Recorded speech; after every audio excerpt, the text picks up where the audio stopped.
mademoiselle, monsieur, bienvenue à Metro News. Voici les principaux titres qui seront développés aujourd'hui. Publication ce mercredi dans le journal officiel Le Moniteur de l'arrêté nommant les membres du cabinet ministériel du Premier ministre nommé Fritz William Michel. Aucun ministre reconduit dans cette nouvelle équipe. Le chef de l'État a, pour la première fois, appliqué la parité avec 9 hommes et 9 femmes. Certains sénateurs émettent des réserves sur la formation du cabinet ministériel, composé en majeure partie de nouvelles personnalités. L'horizon n'est pas encore dégagé pour le Premier ministre nommé Fritz William Michel au niveau du Grand Corps. Lancement ce jeudi du projet de reconstruction et de gestion des risques et des désastres, le PRGRD, une initiative de la Direction de la protection civile à travers la coordination technique départementale de l'Ouest et l'organisation dénommée NPAC.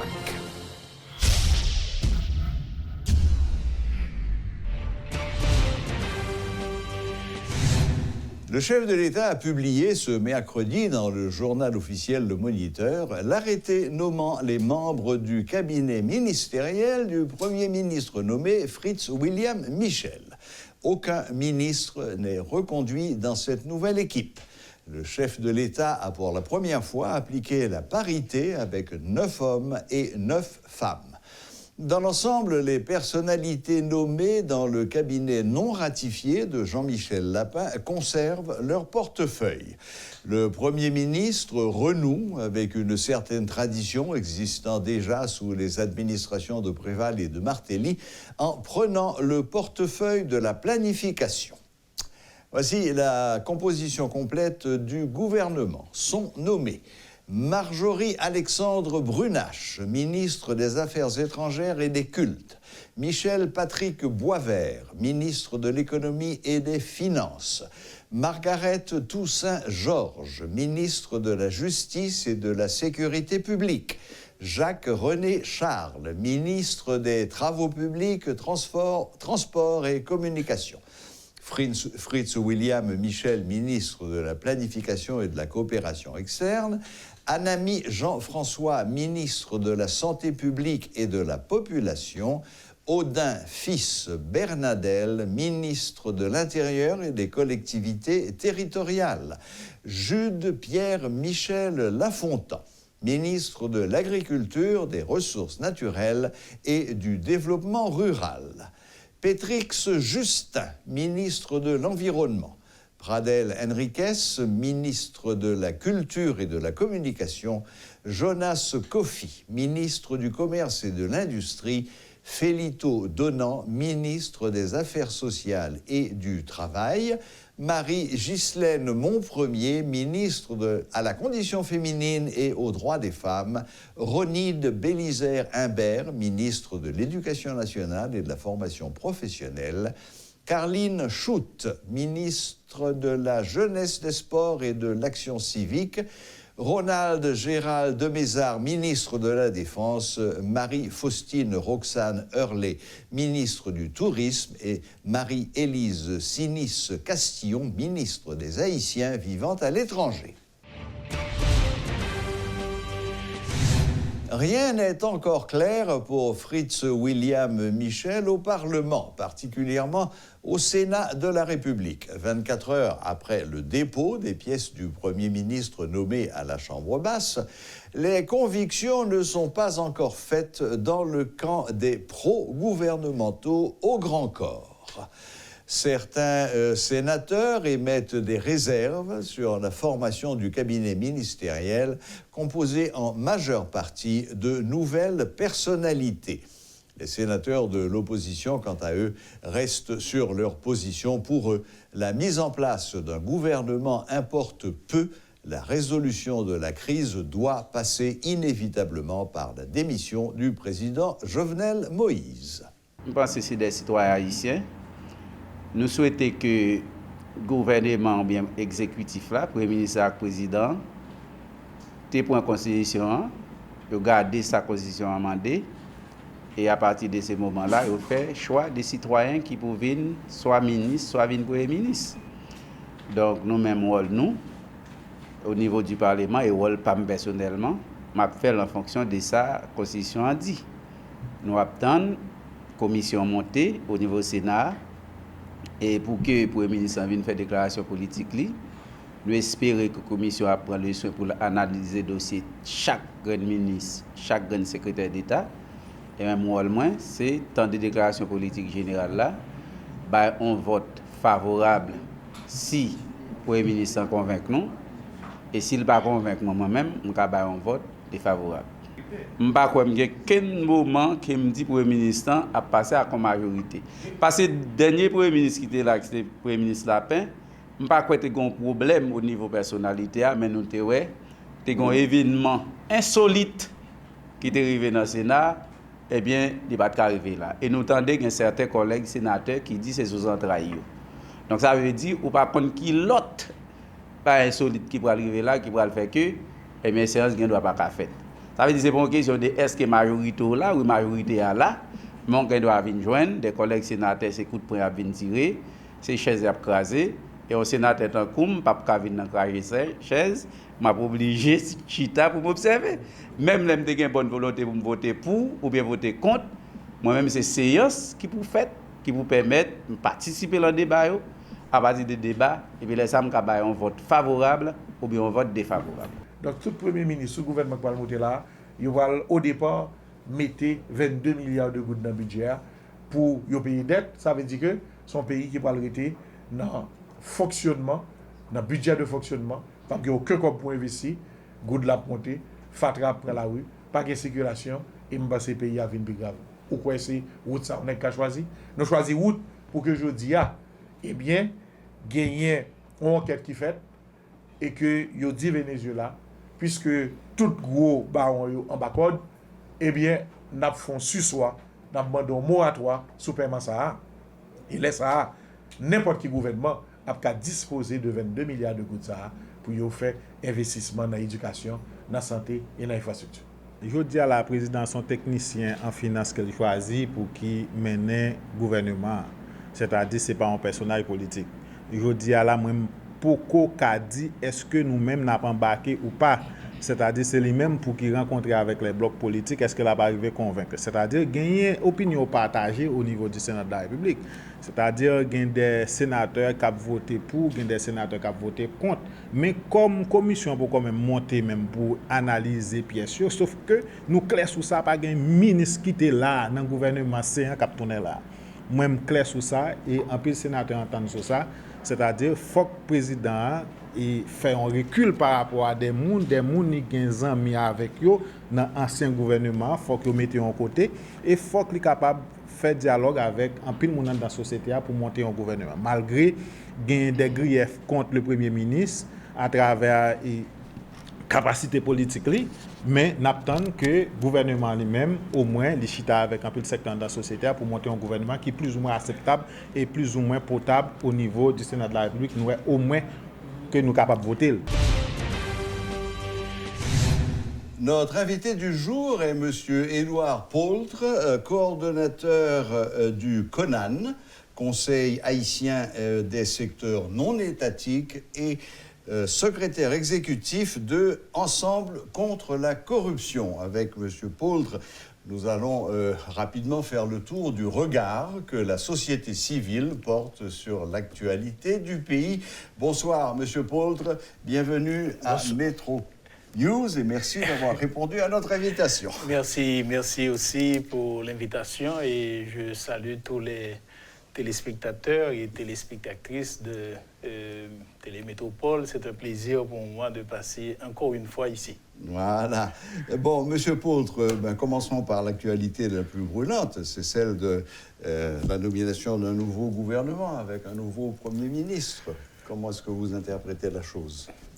Alors, ce que je vois, c'est que on a allé très rapidement la nomination du Premier ministre, de nouveau Premier ministre, et puis la nomination des membres du gouvernement. Et ça nous étonne. Et il semble que ça a été concocté depuis quelque temps, et sans que personne ne le sache.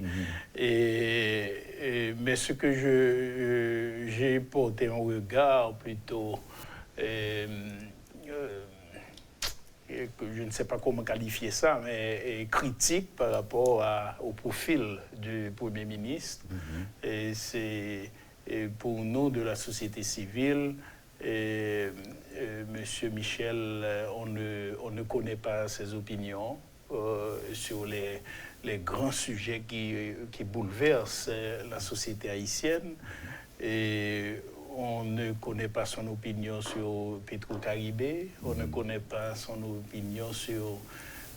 il a participé dans l'effondrement financier du pays parce qu'il revient du ministère des Finances.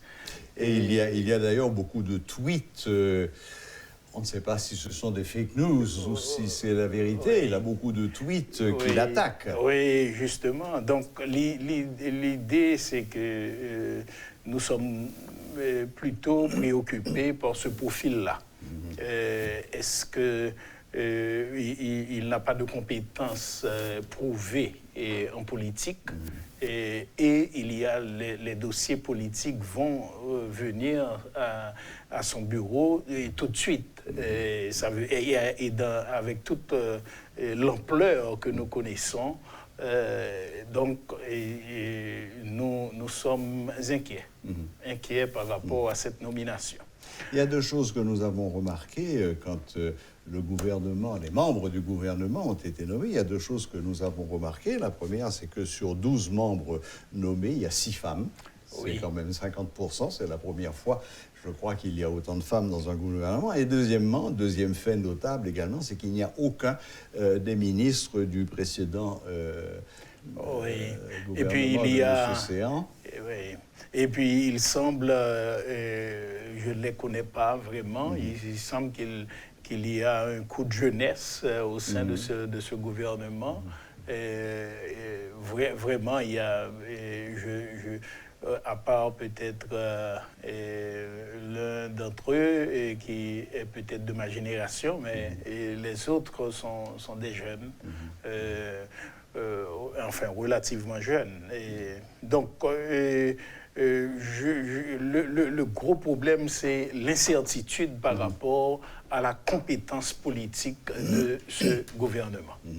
Maintenant, il y a un obstacle qu'il va falloir franchir rapidement, c'est le passage devant les chambres pour la ratification de l'énoncé de politique générale. Et on sait déjà qu'il y a un certain nombre de députés en particulier qui ont annoncé qu'il n'y aurait pas de séance de ratification s'il n'y a pas en même temps la mise en accusation du président de la République. Alors, enchaînons sur ces deux points. Un, qu'est-ce que vous pensez de cette mise en accusation? Êtes-vous pour le départ, quoi qu'il advienne, de M. Moïse? Et est-ce que cette exigence des députés de l'opposition risque d'entraver un peu le cours des choses et faire que on reste encore pas mal de temps sans gouvernement? Ce qui est ma grande crainte par rapport à ce dossier, c'est que ça va traîner encore. Ça va traîner et jusqu'à ce que ce pays soit complètement étranglé. Et parce que le président Moïse est accusé aujourd'hui de malversation et aujourd'hui aucun État ne tolère ce genre d'attitude, enfin ce genre de dossier pour leurs représentants. Aucun État à travers le monde. Et les seuls qui acceptent ça, c'est les pays comparables à Haïti. Et il n'est pas tout à fait... Et je crois que le président Moïse n'est pas très bien conseillé par rapport à ce qui va arriver à ce pays. Parce que ce que je crains, c'est l'effondrement total de l'économie du pays par rapport à son entêtement. Qu'on constate tous les jours, hélas. Son entêtement. Et je pense qu'il aurait pu gérer ça autrement, et non seulement avec les secteurs politiques en Haïti, mais aussi avec les partenaires internationaux. Et vous voyez ce qui s'est passé à Porto Rico cette semaine, et parce que pourquoi le gouvernement a démissionné, parce qu'il a placé les intérêts de Porto Rico au-dessus de ses intérêts et de ses petits intérêts personnels. Il ne mais pouvait quand même sous une énorme pression de la rue. Ah oui, ce qui s'est passé aussi en Algérie. Oui, mais ici, à Hong Kong. Ici, il a subi beaucoup de pression. Absolument. Mais il s'est entêté, il n'a pas voulu écouter. Et parce que c'est un des principes de bonne gouvernance aussi. C'est la capacité des dirigeants à écouter. Et malheureusement, cela ne se passe pas comme ça ici en Haïti. On dit aussi que sa capacité à ne pas écouter, c'est la conséquence de l'appui presque inconditionnel que l'international semble lui apporter. Il n'y a pas d'appui inconditionnel de la part de l'international. Il y a...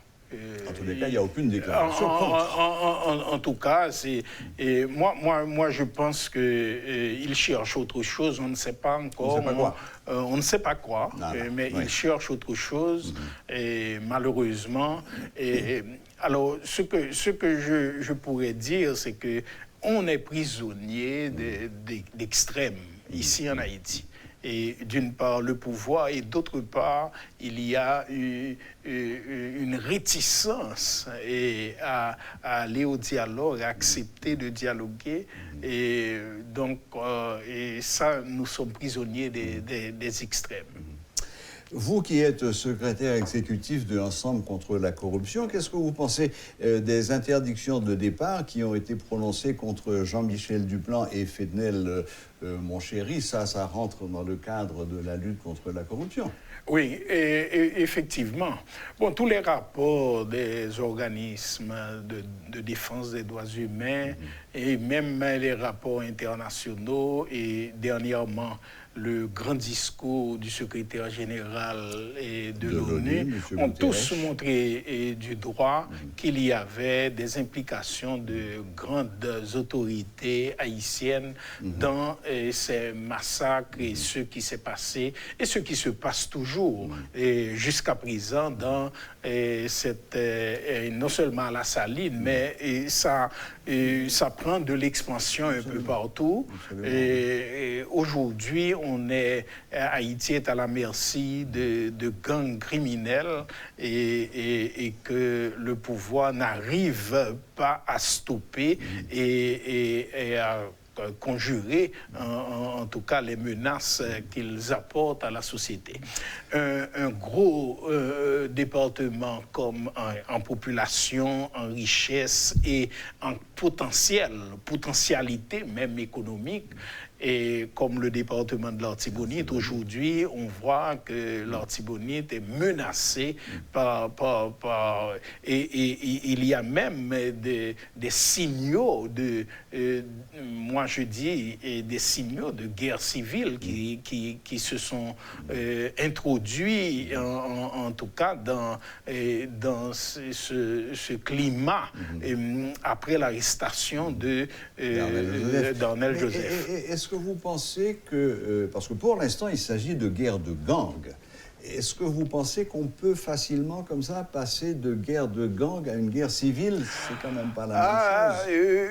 Hier, il semble qu'il y a quand même 4 maisons qui ont été incendiées après l'arrestation. Absolument.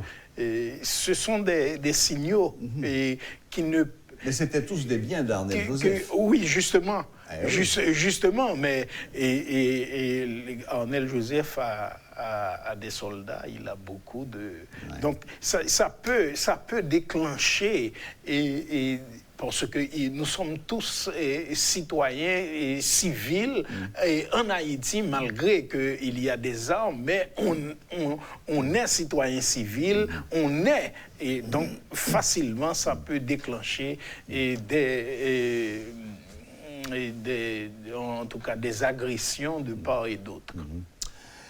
Monsieur Paultre, est-ce qu'il y a un dernier mot que vous souhaiteriez dire en guise de conclusion? Oui, en guise de conclusion, moi, je dirais par rapport à cette crise dans laquelle nous allons rentrer et nous sommes dans cette crise et nous allons encore rentrer plus profondément dans cette crise parce que à la fin de l'année, on n'aura pas des élections, on aura pratiquement une branche des trois pouvoirs de l'État pratiquement inexistant et nous rentrons dans une période de transition. Et moi, ce que je propose, c'est que nous ayons le courage de rentrer dans cette transition à 3 dimensions et 3 mandats. Un mandat de redressement et ceci doit démarrer tout de suite. Quand vous dites redressement, vous pensez du système? Non. Et là, pour le redressement, je parle qu'il faut le redressement économique et financier. Les finances de l'État sont par terre. Tout le monde veut rentrer dans le gouvernement, mais le gouvernement ne va pouvoir rien faire. Bien sûr.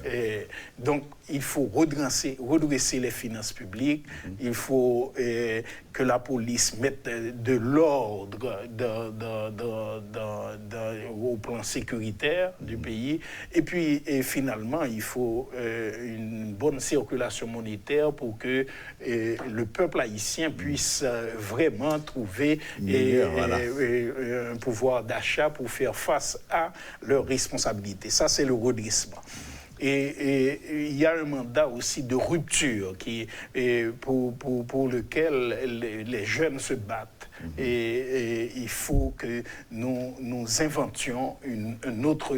nous puissions faire la rupture de cet état de mal-gouvernance, de mauvaise gouvernance, de management public. Lamentable. Lamentable. Et puis surtout aller vers le procès Petro-Caribé.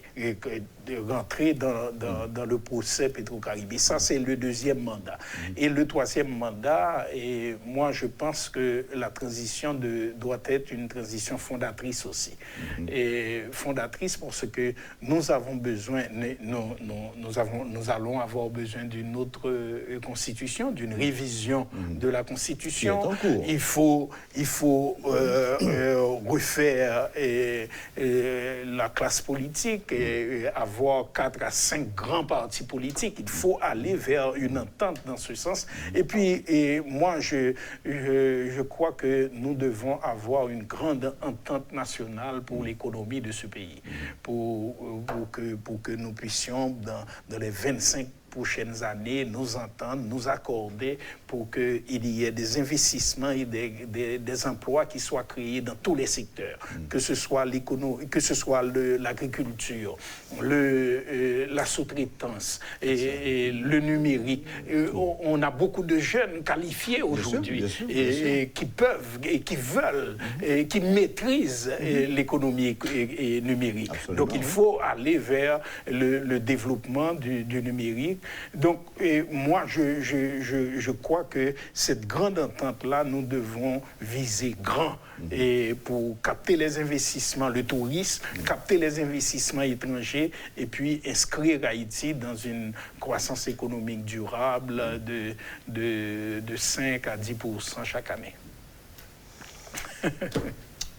Que les cieux vous entendent. Merci beaucoup. Merci infiniment, Monsieur Édouard Poultre, d'avoir répondu à notre invitation et surtout d'être venu ici même, chez nous, sur le plateau. Je vous rappelle que notre invité du jour était Édouard Poultre, coordonnateur du CONAN, Conseil haïtien des acteurs non étatiques, et secrétaire exécutif de Ensemble contre la corruption. Bonne fin de soirée, Monsieur Poultre, et à très bientôt. Merci. La direction de la protection civile, à travers la coordination technique départementale de l'Ouest et l'organisation dénommée NPAC, ont lancé officiellement ce jeudi le projet de reconstruction et de gestion des risques et des désastres, le PRGRD. Selon les responsables, il s'agit de renforcer les comités communaux de protection civile. 9 communes du département de l'Ouest sont concernées: Arcahaie, Cabaret, Cité-Soleil, Tabar, Croix-des-Bouquets, Thomazeau, Gantier, Fontvérette et Cornillon. Suivez tour à tour les explications de Gutenberg Destin, responsable de communication à la coordination départementale de la protection civile, et Adrinette Policard-Cadet, directrice adjointe de NPAC. C'est dans le cadre d'un projet qui est assez vaste que l'Union que Banque mondiale a financé. D'un côté, il y a Citoyens sans frontières qui a fait formation dans l'autre 11 communes. Et puis, il y a Impact qui lui-même, jeudi, a commencé avec formation dans 9 communes. Alors, il faut dire aussi que ce projet aurait dû commencer bien avant la saison cyclonique. Mais par rapport à tout aléa politique, on était obligé à chaque fois à renvoyer l'activité, à renvoyer jusqu'à ce que jeudi là nous lancer. L'idée c'est standardiser connaissance tout le monde qui est dans le comité communal de protection civile. Parce que l'idée c'est quoi? Grand paquet de monde qui migre, qui va dans la commune encore, qui quitte la commune de l'autre côté, donc qui va dans le comité communal ça encore. Il y a des gens qui quittent le pays, à aller ailleurs, il y a des gens qui sont découragés, qui ne sont pas dans le système encore, il y a des nouveaux arrivants. Il y a l'autre institution qui part là au préalable, qui rentre dans le comité communal. L'idée, c'est que tout le monde même capacité, tout le monde même connaissance pour que nous soyons capables sûr de une réponse qui est standard, les éventuels problèmes dans la commune, en catastrophe, ou bien n'importe quelle menace qu'il y a dans la commune. Donc nous avons pour nous renforcer la capacité CCPC, comité communal de protection civile sur plusieurs thématiques. Quand une notion de base en GRD, comment activer et gérer un centre d'opération d'urgence, gestion interne pour avoir capacité pour gérer tout ça, pour gérer la planification d'urgence, un plan de contingence, pour chaque CCPC arrive un plan de contingence, abri provisoire, les gains urgence, les mettre les gens à abri pour apprendre à gérer abri, gestion de projet et cadre de risque et également pour réaliser des exercices de simulation. Moun qui normalement coordonnateur premier CCPC, c'est les maires de chaque commune. Autrement, ce sont l'autre monde qui compose, normalement, il y a entre 25, il supposé qu'il y a 25 membres. Moun qui compose, ce sont les représentants des institutions qui existent au niveau de cette commune. Comme si la santé publique est là, le représentant de la santé publique, le représentant de l'électricité d'Haïti, le représentant de la police. Ça veut dire toutes les institutions qui, normalement, s'il y a une urgence qui devrait réaliser une intervention, donc ils composent bénévolement le CCPC sous la coordination du maire de la commune. La boucle est bouclée. Merci de nous rester fidèles et à la prochaine, même heure, même chaîne.